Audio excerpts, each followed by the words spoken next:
Assalamu alaikum dear students. How are you all? My lovely students. I hope your enjoyment is unstoppable. But we all knows that education is also most important. So stay connected with us and make yourself able to compete with others. Before starting our work, let's recite dua. रब्बी ज़िदनी इल्मा ए मेरे रब मेरे इल्म में इजाफ़ा फरमा.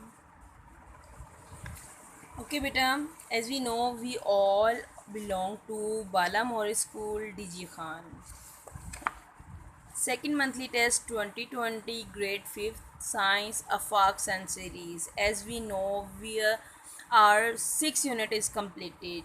Now the turn for unit 7. Let's go towards our book. Unit 7 the topic is pollution in the environment. मतलब कि आलूदगी हमारी आबो हवा में. हम इस चैप्टर में आलूदगी के बारे में पढ़ रहे हैं कि हमारे माहौल में हमारे इर्द गिर्द कैसी आलूदगी पाई जाती है, आलूदगी किस तरह की होती है, वो कैसे क्रिएट होती है, उसको हम कैसे ख़त्म कर सकते हैं. अगर आलूदगी होती है तो उसके हमारी बॉडी पर, हमारी लाइफ पर कैसे असरात होते हैं, इन तमाम के बारे में हम इस चैप्टर में पढ़ेंगे. ओके बेटा, अब आ जाते हैं हम लोग अपने कीवर्ड्स की तरफ. कीवर्ड्स देख लीजिए. कीवर्ड्स हैं volcanic eruption, pesticides, global warming, herbicides, fertilisers, ozone layer, marine life, ecosystem. Okay बेटा, जिस तरीके से आप लोगों ने यूनिट 5 और यूनिट 6 की रीडिंग की थी, साथ साथ इस चैप्टर की भी आप लोगों ने साथ साथ रीडिंग करनी है और अपने आप को कैपेबल बनाना है. ठीक है बेटा, यहाँ पर आ जाते हैं इसके नेक्स्ट चैप्टर में. यहाँ पर एक चार्ट बनाया हुआ है, ग्राफ बनाया हुआ है. इस ग्राफ को आप लोगों ने लाजमी बनाना है और इसकी प्रैक्टिस करनी है, क्योंकि ये पोल्यूशन ग्राफ है. इसमें हमें पता चलता है कि आलूदगी किस किस तरह की होती है. लैंड पोल्यूशन जो ज़मीन की आलूदगी होती है, एयर पोल्यूशन जो हवा की आलूदगी होती है, या वाटर पोल्यूशन जो पानी की आलूदगी होती है. फिर ये और डिवाइड हो जाते हैं. लैंड पोल्यूशन के भी काजेज़ और इफ़ेक्ट्स होते हैं, एयर पोल्यूशन के भी काजेज़ और इफ़ेक्ट्स होते हैं, वाटर पोल्यूशन के भी काजेज़ और इफ़ेक्ट्स होते हैं. मतलब कि इनके वजूहात होती हैं कि आलूदगी क्यों हो रही है, अगर हो गई है तो उसके क्या असरात हैं. तो उसके बारे में हम इस पूरे चैप्टर में पढ़ेंगे. ओके, इसकी रीडिंग बेटे आप लोगों ने लाजमी करनी है. कोई भी हिस्सा ऐसा नहीं होना चाहिए जो आप लोग स्किप कर दें, क्योंकि जब आप लोग इसकी रीडिंग करेंगे तो आपके लिए ये वर्क इट आउट वाली एक्टिविटी सॉल्व करना आसान हो जाएगी. जब आप लोगों ने रीडिंग कर ली तो आप लोगों को पता चल जाएगा कि लैंड की आलूदगी क्या होती है और वो किस तरह की होती है.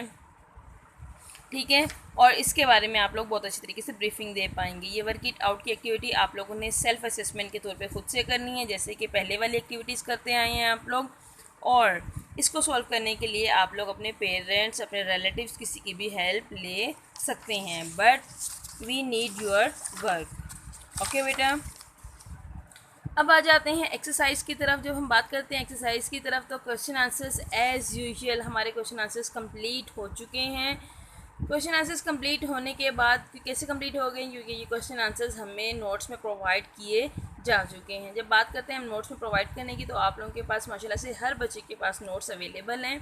स्कूल एडमिन ने आप लोगों को जो है नोट्स प्रोवाइड कर दिए थे. अब आप लोगों का काम सिर्फ ये है कि वहाँ से रीड आउट करें, लर्निंग करें और अपने आप को कैपेबल बनाएं. अब आ जाते हैं बी पार्ट की तरफ. Choose and right the correct answer. हमने क्या करना है, इसमें से इसको चूज़ करना है और जो है राइट आंसर को हमने क्या करना है, लिखना है. नाइट्रोजन पहला जो है पार्ट है. Nitrogen makes up dash percent of air. हमारी हवा में नाइट्रोजन कितने परसेंट पाई जाती है. जब हम पिछले चैप्टर की रीडिंग करेंगे तो हमें पता चल जाएगा कि नाइट्रोजन हमारी हवा में 78% पाई जाती है. Second is diseases like cholera and typhoid are caused by dash pollution. वो कहते हैं कि जैसे कि कॉलेरा और टाइफाइड किस वजह से होते हैं, तो वो वाटर की आलूदगी की वजह से होते हैं. जब हम आलूदा वाटर पी लेते हैं तो उसकी वजह से क्या होती है, ये बीमारियां हमें हो जाती हैं.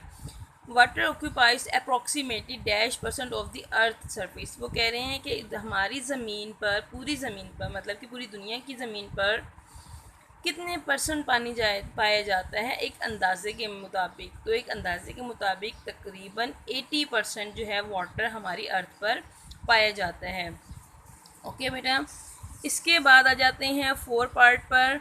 Chemical use to kill pest are called, वो केमिकल जो पेस्ट को मारने के लिए इस्तेमाल करते हैं। जैसे पता, जब हम पेस्ट को मारेंगे तो उसका जो केमिकल होगा उसको हम कहेंगे pesticides. Oil spills in the ocean can block dash from dissolving into the water causing marine life to suffocate। अब अगर फ़र्ज़ करें कि अगर वाटर की सतह पर ऑयल गिर जाता है या ऑयल ऐसे ऐसे जमा होना शुरू हो जाता है तो क्या करता है, वो ऑक्सीजन के रास्ते को ब्लॉक करना शुरू कर देता है। जब ऑक्सीजन का रास्ता ब्लॉक होना शुरू हो जाएगा तो जाहिर सी बात है पानी के अंदर रहने वाले जानवरों को सांस लेना मुश्किल हो जाएगा, उनको सफोकेशन होना शुरू हो जाएगी। तो इसके लिए क्या ज़रूरी है, तो उनको किस चीज़ का, क्या चीज़ ब्लॉक हो जाएगी उनके लिए? ऑक्सीजन ब्लॉक हो जाएगी। ओके बेटा, ये हमारे MCQs कंप्लीट हो गए हैं। एक्टिविटी नंबर सी की तरफ आते हैं। यहाँ पे वो कह रहे हैं consider the flowing data and make a bar chart in your notebook. वो कह रहे हैं कि इस जो है डेटा को आप लोग लें और अपने नोटबुक पर इस तरह का एक बार चार्ट बनाएं। ठीक है, इसके बाद आ जाते हैं डी पार्ट की तरफ। जब हम बात करते हैं डी पार्ट की, तो डी पार्ट में इन्होंने फिर हमें एक एक्टिविटी दी हुई है। ये एक्टिविटी भी आप लोगों ने सेल्फ असेसमेंट के तौर पर सॉल्व करनी है, ताकि आप लोग, क्योंकि मैं श्योर हूँ कि जब आप लोगों ने रीडिंग कर दी और उससे पहले वाली एक्टिविटी कर ली तो ये वाली एक्टिविटी तो आपके लिए बहुत बहुत ही ज़्यादा आसान है। इन द लेडर, यहाँ पे कुछ सीढ़ी बनाई हुई है, लेडर कहते हैं सीढ़ी को। Map below list causes and effects of and ways to reduce water, air and land pollution. वो कहते हैं एक लिस्ट बनाएं और हमें मेंशन करें कि किस तरीके से आप हवा की, पानी की और ज़मीन की आलूदगी को कम कर सकते हैं एक सीढ़ी के तौर पर।